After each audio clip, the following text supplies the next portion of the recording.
Cornell Women's Club. Tonight we're going to be talking about the origins of the College of Home Economics, which is now called the College of Human Ecology. We have with us tonight Lois Osborne, who was graduated from the class of 1916, and Edith incredible class. The incredible class That's of what the 1916. The present president of the Cornell University? The president at that time. Oh. Said the incredible class of 1916. Why were you incredible? Oh, there were famous people that Yes, graduated. and we raised lots of money for them. Oh, well, that's an incredible That's what feat. they like, yeah. And this is Edith Bickford from the class of 1919. Tonight they're going to talk to us a little bit about what the founding deans of the College of Home Economics were like.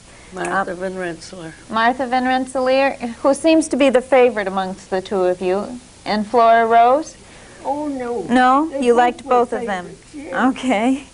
All right. Lois, what do you remember most about either Martha Van Rensselaer or Flora Oh, Rose? I have such lovely memories. Miss Rose was very academically interested in me and in what I could do. And Miss Van Rensselaer was interested in how professional I'd be and how I could represent the college. And they both paid a lot of attention to all of us. Miss Van Rensselaer called me Miss Osborne, and I sat up straight for her. Lois, there weren't many of us to pay attention to. How many that's were true. there?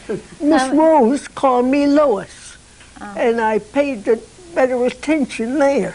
Because she called you by your first name? Well, I felt close to her. Oh. But Miss Van Rensselaer was very kind.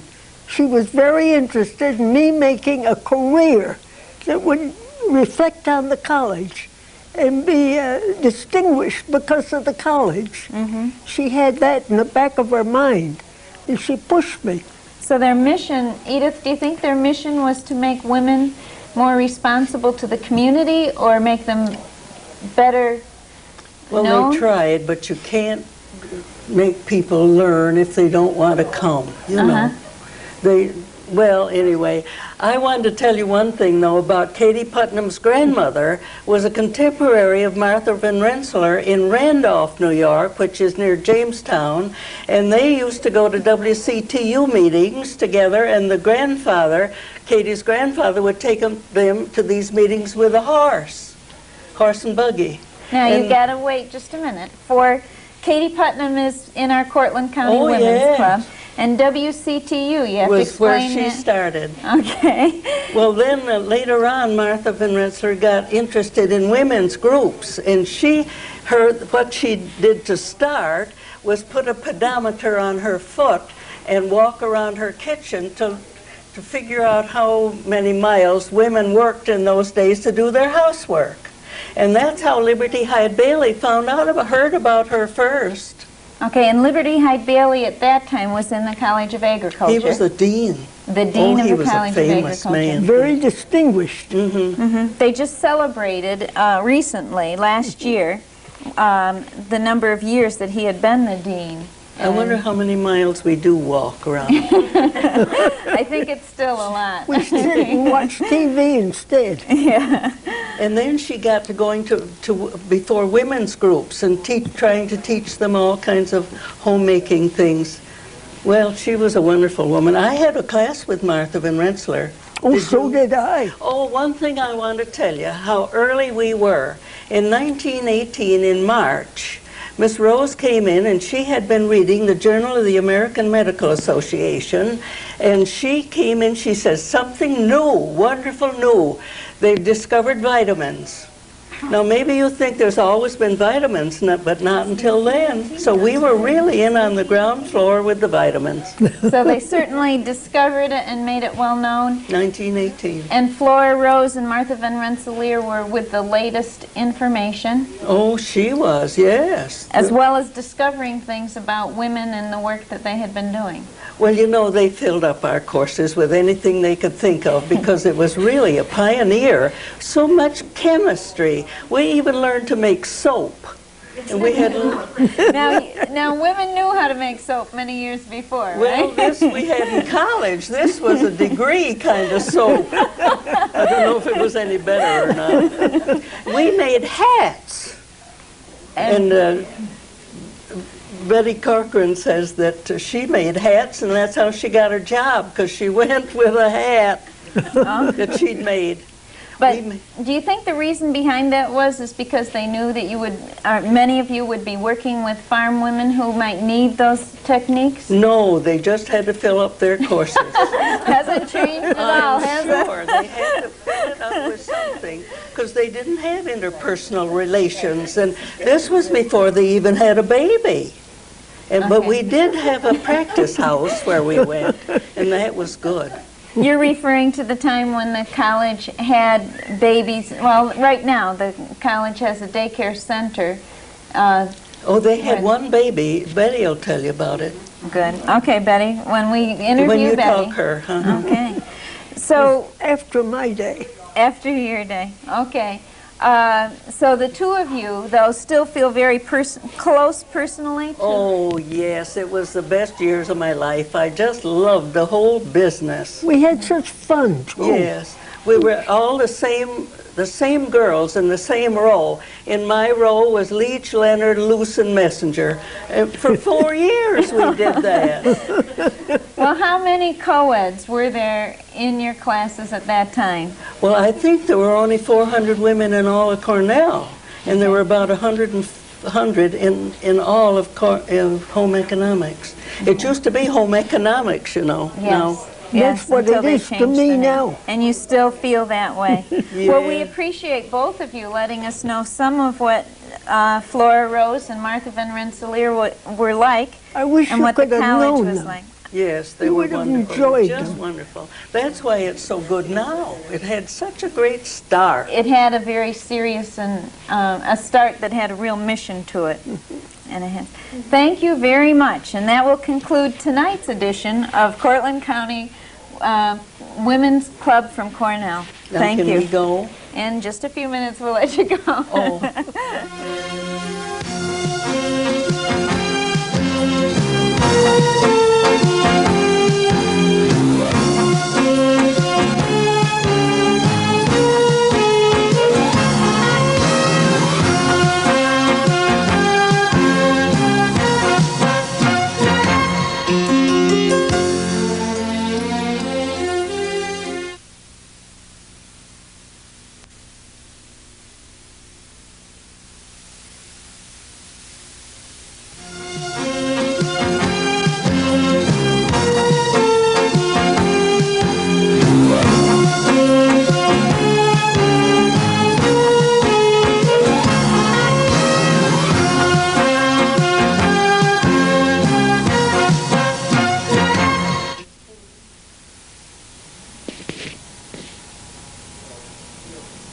Welcome to tonight's edition of Cortland County's Cornell Women Talk.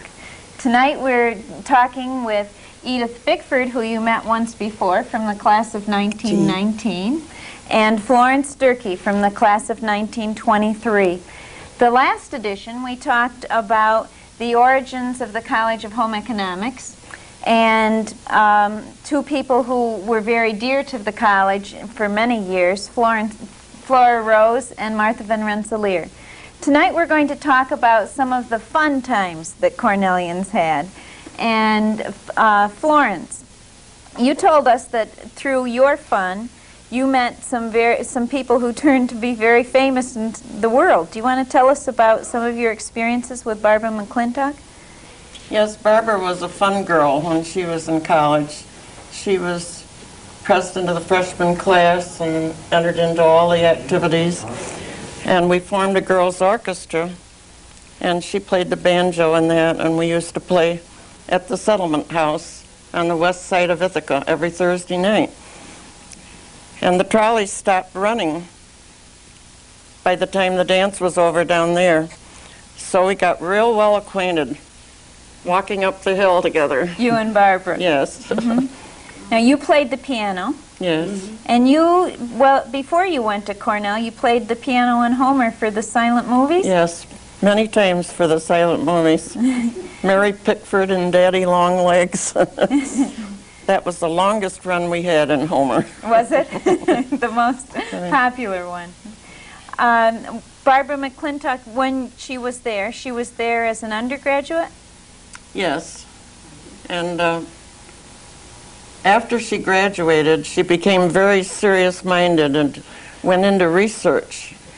And from then on, she was a very dedicated research person and dropped all of her friendships. And in fact, we weren't able to get any response whatever when she won the Nobel Prize. We couldn't get her to respond or to come to Cornell or to come back to reunion because she couldn't leave the laboratory because she wants to discover other things at her advanced age. So she certainly felt working. very dedicated to her mission. That's She right. started from Cornell. Edith, how about the members from your class? Well, you know, I just thought about, I was there during the First World War, as long ago as that, and we used to have tea dances for the soldiers. They were stationed around in Ithaca, lots of them. And we must have had records, because I don't think we had a band of any kind, but we danced with all those boys that were stationed there. It was great fun. And then my daughter, of course, was there in the Second World War, and they did the same thing. That was nice. But then they had to leave early, the Second World War. But were allowed to finish 1919. The war was over in the fall before.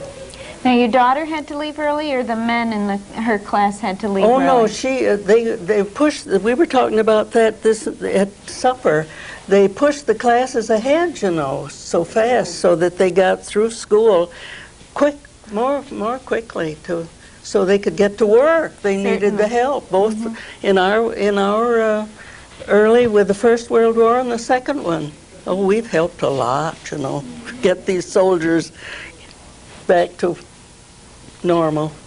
One of my memories is watching the hotel's management school get started. They started in the old home economics building. And we were very much amused to peek through the doors and watch the boys with their hats on stirring up different batches of food. We thought it was so funny. Because in But those that's days, the men way- didn't cook? That's the way it started. And today, that hotel school is the one of the leading ones in the world. Yes. S- Training. Yeah. Supposed to be the leading hotel school in our country. Only vies for competition with one in Switzerland. So. Well, is that Cornell propaganda? Because there are lots of good schools. That's true. That's true. I just Edith, want- have you always been this way, or did Cornell teach you to be a person who questioned? Oh, I think some people are scared of me because I ask terrible questions, I guess. I'm glad I went to Cornell in the days of Farm and Home Week. That was a highlight for the whole state. And people merged there, and we had so much fun all that week. Even Mrs. Franklin Roosevelt came through storms where they closed the roads and said no one can go through. But Mrs. Franklin D. came through, and she talked at Bailey Hall about how they ran the dining rooms at the White House. She was a special friend of Cornell University. See, that's one thing I want to tell you about. I'm as convinced of it as I sit here that Miss Rose and Miss Van Rensselaer were terrible smart people. And they got Mrs. Roosevelt to come when her husband was governor. And I'm sure they planted that seed in Mrs. Roosevelt, and she went home and she said to Franklin, "You've got to give those girls a new building," which they did. He did. That's how we got the new building, because we went to school in that old square building. What is that building now? Is it Caldwell? Is it the Soils building? It isn't But anyway, this that's where we went to school. And now they got this gorgeous new building. It's great. And I'm sure Mrs. Roosevelt is responsible. I think you're right. We saw it happen. We saw him come when he was governor to Farm and Home Week. And then he listened to Professor George Warren, who was a very famous economist. And he tried some of those things that George proposed in the state government. This was when he was governor, you know. He was governor before he was president. So that we think of women emerging as career women in the 1960s and 1970s, but certainly in the 19-teens and the 1920s, Flora Rose and Martha Van Rensselaer were there leading the example. Oh, yes, they were just great. So you think they were good politicians? Oh, they knew what it was all about, yes. Miss Van Rensselaer more than Miss Rose, you think? Well, you know, they were so equal that I don't know if there was a leader, was there? In 1923, we didn't see much of Miss Van Rensselaer, once in a while. Oh. Flora Rose was there all the time. She lived just up the lane back of Bailey Hall, just around the corner in the circle. Do you know they had a car which they went abroad with? They took it on the boat abroad, and it must have taken about 10 days to get it there. And they landed in France, and they had a flat tire. So some of the farmers there filled that tire with hay, and on they went. So they inspired ingenuity all through their careers, all their lives. Yeah. Well, thank you very much for giving us a feeling for what college was like at Cornell in those years. Well, they were good days, I tell you. Yeah. They sure were. I don't know of any alum that doesn't have fond memories, but it's I really... don't either. No, they were great We had the days. first practice baby. In your class, the class of 1923. We had Joanne. She was the first baby that the home ec class raised. We should try to follow her through and find out what she ended up They doing. protect her very carefully. She was adopted by somebody in Ithaca, wasn't She came back to Ithaca and Cornell Oh, Oh, wonderful. did she? to Oh. college. Well, thank you very much for helping us see this. Is it off now? Well, if it isn't.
Welcome to tonight's edition of Cortland County's Cornell Women's Club Talking Show.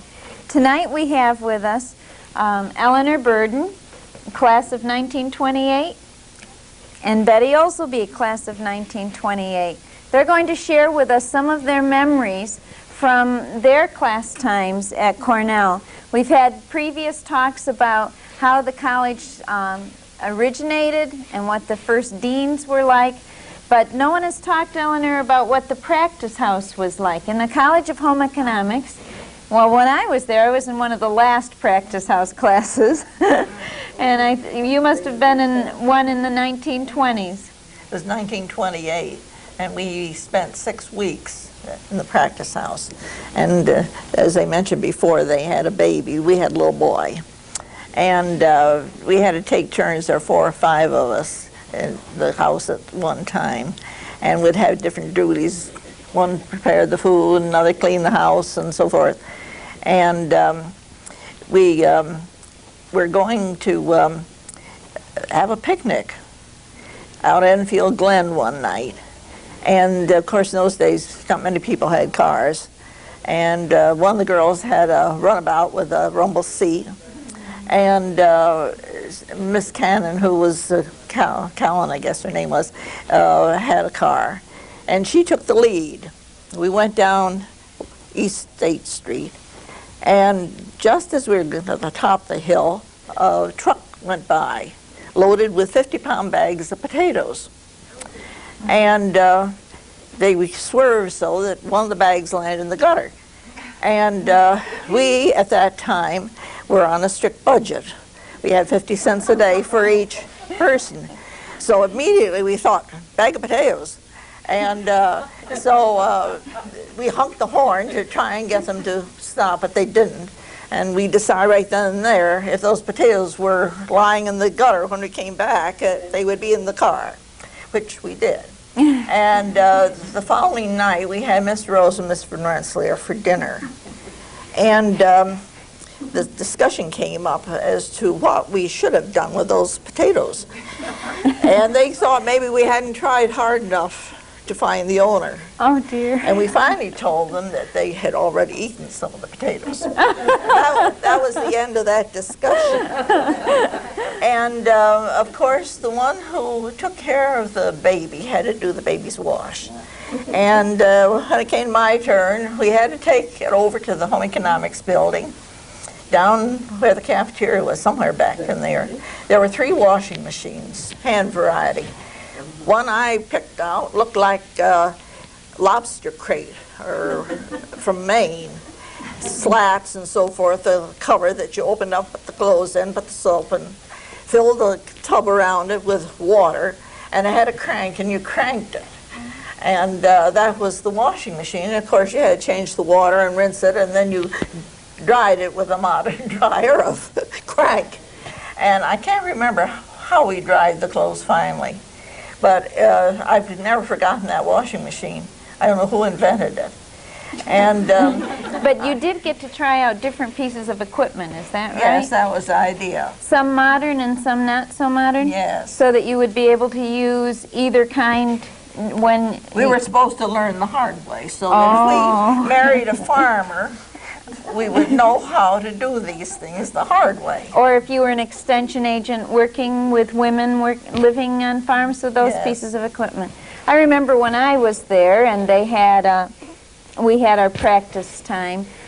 2 of the weeks we had to live on an economy budget, and the other weeks we were able to live on the normal standard of living in the United States. It was quite an experience. Betty, you remembered a lot of the fun times. Yes.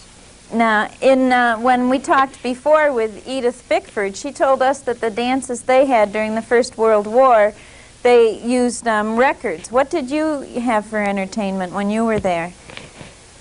Well, I'm a product of the Roaring 20s. I entered Cornell in 1924, September. And that was in the days when all the fraternities had bathtub gym. Days of prohibition. And the thing to do was to break the law. No, wait a minute. I'm not familiar with these terms from the Roaring 20s. Bathtub gin? Yes. Bathtub gin. And it really was that deep. In the bathtub. bathtub, That right. they had brewed themselves? Yes, and it was Each just fraternity. awful, just terrible. And Now, was it the chemist in each fraternity I that made the suppose bathtub? so. I don't think so, though. From the taste of it, you don't think so? And then on Saturday nights, my date sometime would say, let's go to a speakeasy. Now, a speakeasy, there was one at the foot of Seneca Street, Buffalo Street, State Street. And we used to go to the one at State Street. And you'd come to the door, and the little partition, it would go to one side, you'd see an eye. And I don't know what the password was. The door would open about that much, and we'd squeeze in. And of course, the place was just blue with smoke. And that bothered me, it still does. But that was seemed like a big adventure then. Now it seems awfully stupid. But that's what it did. Now, at the speakeasy, did you dance? Yes. Yeah. Yes, we did. And yes, in the sorority we danced to records. And you Quite a told me about the big dance bands. In those days, there was what they called the Navy Hop, which was on what they called Spring Day, which happened in May. I don't know where the Navy came from, but it was always called that. And that was in the era with the big name jazz bands. And I remember dancing to Glenn Miller, Benny Goodman, Paul Whiteman, Jean Goldcut, and some others. And it happened every year, the end of May. And the dance usually went till about 4 o'clock in the morning. And then you were a real devil. You went home and took off your evening dress and had a, I don't think we wore shorts, but I don't know what, it couldn't have been those big bloomers either. And we went back to the fraternity and had a nice big breakfast. Now, who fixed the breakfast? Then your date took you home about dawn. At about dawn. Now, the breakfast, was it fixed by the cook for the fraternity, Yes. or did the brothers I think themselves? so. No, I think it was by the cook. Well, you'll be happy to know that they still have their spring Do they days. have that? Yes. Yes. Do they have the hops still? I don't know. I don't think they have them. Well, each fraternity would have it, just like it had. I see. They had This is in the drill hall. in the drill hall. That's where Barton Hall. the big dance bands That's where were. it was. And the fraternities had an area where they'd have a big 9x12 rug and seats around. For us Each to stand fraternity between. had Yes, its own. So it was separate. It looked kind of like little lounges all over the place. Now, for the present Cornell students, the drill hall is Barton Hall, Yes. which is still there and Yeah. used. People see it on national TV when the basketball games are in there or whatever. But in your days, it was more often referred to as the drill hall. Well, it was big for the students that did the Army, what they call it? ROTC? ROTC. The ROTC It students? was big then. Okay. One, Edith Bickford told us about vitamins being discovered in 1918. You told us about the Charleston came into being during your time at college? Yes, yes. And you learned the Charleston. I learned the Charleston, and I remember one time that one of my daughters went to school. It's Robin's sisters, number 3. And they had a little skits, a little party, and she did this Charleston. And all the kids had never seen it before. And they say, well, where did you learn that? So Carolyn turned to them and said, just ask your mother, she'll show you. So our mothers not only learned a lot of academics, but they also learned a lot about having fun. Yeah. And I think probably most college students, but especially Cornellians, did that well, having fun. And then we went down the old toboggan, and that was really thrilling because it was dangerous really too. We usually have somebody have a skinny leg and a little blood to show for it. And we skated a lot on BB Lake, a lot of times after classes. Now, you people were lucky because those are experiences college students don't have nowadays. I guess so. Now that we're so concerned about safety. But we certainly appreciate your sharing your times at Cornell with us and tonight's edition of Cortland County's Cornell Women's Talk. Thank you very much for coming.